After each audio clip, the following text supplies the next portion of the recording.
If you've been looking at my RC Nerd Facebook page, nothing much, but I bought, I can't remember what you call it now, a dual ridge. It's a TTO 1.2, which is just a TTO 2 with longer arms. Picked this up for a steal. Not too fussed on this kind of speedboat type design buggy, but I was a bit concerned because it's been sprayed with like a PS undercoat grey, so I had to stick a bomb as much as I could. Like me said on the course. Well, that's all I can do to that. I'm not going to do any more to it. The wing, I've just done exactly what it says on the tin. Yeah, quick one on these. Don't like these whatsoever. They've got plastic gears inside, and I'm going to be running a lipo through it. I don't know if I can get a metal gear kit for it, because these gears are just going to get shredded with a lipo through. But I may be wrong, but we're going to try. That's what we're going to do when we rebuild it. We're going to actually see how long it takes before these actually destroy themselves. I got the tyres that come with it are these sandstorm and tyres, which are 12 mm X's. Don't get me wrong, I do like these. I don't hate them. I don't hate them whatsoever. I seem to think that Tamiya make tyres for just selling points. These are strong, but they've got no inserts, so I'll be doing a video on me making the inserts so you can make your own, and where I get it from and what type of foam I'll be using. Lucky enough, I've got a friend who works in the upholstery business, and little tips on how to stop that airlocking. So that'll be one of the other videos. Also, I've got my BZR22, and these wheels fit a dream. Sorry, but it's in bits at the moment. I've had to strip it. You know what I'm like when I get a new RC. I have to strip it, I have to rebuild it. These fit a treat. They're more grippy, so these will be okay for the road. It comes with the Tamiya brushless ESC TB LEO2S, so I've already got a brushless in there if I want to do it, if I can be arsed. I most probably will sell it on because it's money going towards another project, and I've been busy doing my little VRS, which is here, just an update on everything I've been doing, and this is amazing. I was looking for this shelf for years, and I did see one. It was like nearly £200. Not £200. I think that from somebody was selling it with a kit for £200. I was like, I'm not buying it just for the kit. I didn't like the chassis. So I met this fella on one of the forums, and we got chatting. He said, I've got one on eBay for sale right this minute. I was like, well, I'll have a look. And he needed a few spare bits for his buggies and that, so we just got to agreement. He met me on the M6 Chester, on the M6 service place, so we met there and we got talking and found out we have a lot in common, which is quite good when you find people with this. You think you just buy them and sell them, but I've stripped this down. I've done diffs on this as well. I've upgraded. This is fully hopped up. It's got stealth what do you call them, stealth pins in the inside, and they were a bastard. The only way I had to do it was use double-sided tape and then glue it on, but I don't want to take them off just in case they're still not set. My mate said just leave them on as long as you can. Eventually they'll settle on their own. It's also got its own proper metal intercooler at the front, but it's never been raced. It's only been around his backyard, and the fixtures I've seen of his backyard are massive, so, and it looks well. I'm just waiting for the blocks. I'm getting silver, gold rally blocks for it. Now get some running videos of it, so that's that done. We've got, it's just an update really to show people what I've been up to with not being on for so long. This is the, well, it's the Street Rover, but I've turned it into a Sand Rover. I've used these Schumacher mini spike blocks wheels, and they already come foam filled, so they fitted a treat. But if you notice, it's got white shocks. Now them white shocks are oil filled and they're off. So what I did, I started looking. I thought, well, I've got the 550 019s coming and the 020, optional extras for the buggy, so I'll put them on that. So these are, yeah, they'll do. Not looking for any, but they're all filled, they've been, you know, serviced and that. Yeah, this was a very interesting build. The lights do work on the front. These are one of them old roof rack lights that I had. I didn't use it anymore, so I was thinking maybe I put them on here, and they fitted. So I've saved me money yet again.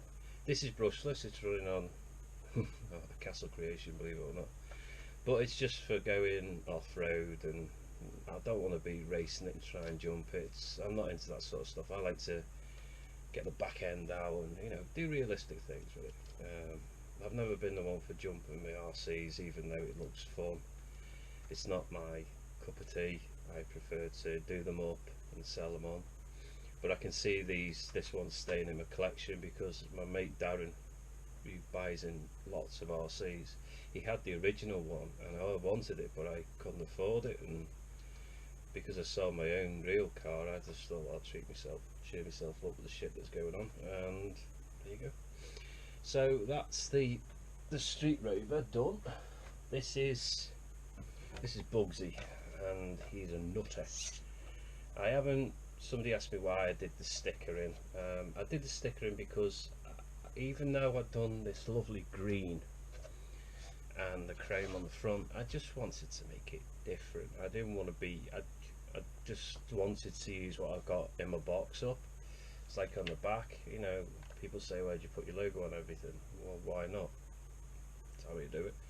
And I use some decals for the lights. I can't be bothered putting lights on this one.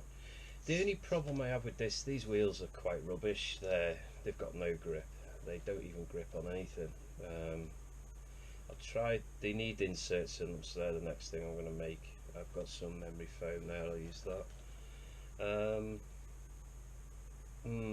I'll try put formula on it to see if I can get the formula to correct the way the thing is. But when, as you can see when you go, see, this throws the car completely off. It'll just throw the back end round. So I've got to do some tweaking on the steering with this, but the other one's fine.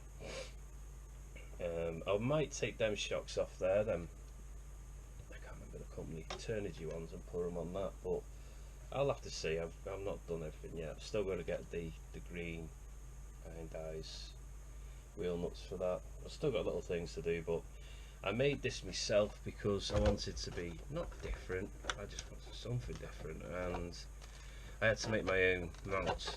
And how I did that, I used two TLO on rear mounts, front ones, and put them on there, cut them to fit, got some L channel in and rigged it to the front of there and slightly modified the way it sits.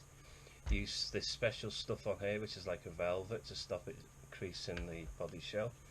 This one's running on a Traxxas waterproof XL5, 5000 milliamp battery, and it's also got a Spectrum in it. And yeah, I'm very very happy with this one actually, because this was something that I was working on harder than working on the Street Rover. I never really I didn't really see the potential. Did you see that then? I got shot by my own pin. Well, literally, when I was doing this, I didn't know if it would look right, and people said to me, why don't you do a superhero one, like, you know, Spider-Man? I most probably will go ahead and do that, but I'm more into this dark side of RC. I like black and greens, as well, as you know, if you've been following my channel for so long. It's different, and I know the back, I should have cut the back, but there is a reason for why I've done that. Until it comes, I can't say nothing, but hopefully I'll have a 3D engine going in the back, so you'll be able to see what it looks like. But I'm happy the way it is. This was the one I got off Kieran, and I kept hold of it and just kept on to it, and next week now I get another one, so I'm mixing and matching stuff. This one's got the 15 turn firebolt in it with a 19 tooth pinion. That one's on brushless, so it stays that way. As you can tell, they are quite a nice number. So put them back over there.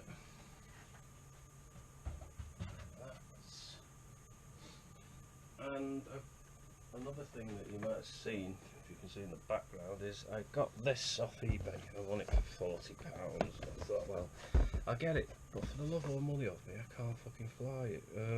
I can and I can't. I don't understand this. What's it called? That flies in the fucking dark. I'm lost about that. It has this thing where it can stay in the air, but I can't set it up. It seems to keep falling. But I got this, and it's got the same little monitor on it. I haven't tried it in yet. I'm going to take it on the park because the green and black one I had, I lost it. It went that way somewhere. I've never seen it again. But I've got this one. I got another one given to me from a friend, but I sold that on eBay. But this is the one I've been looking for, and I didn't know how dear they were. This is the next model down from the one they've got now, which is the H501 HD, is it something like that? So I've got that. There may be some videos coming up of me testing that, but I'm just going to go to the big Whitby Park. I'm not going to be flying this around here. It's quite powerful as well. The only thing is, it's weird looking into a screen and not looking straight at the quadcopter, but I suppose that's how you learn things, isn't it? So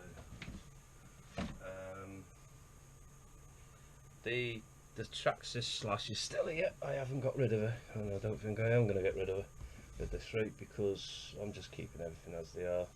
I still need to get Frankenstein out. He's got batteries now, so there's no excuse for that. I'm just watching this little spider going across there. Anyway, right then, this is RC Nerd. Passing RC. Have fun.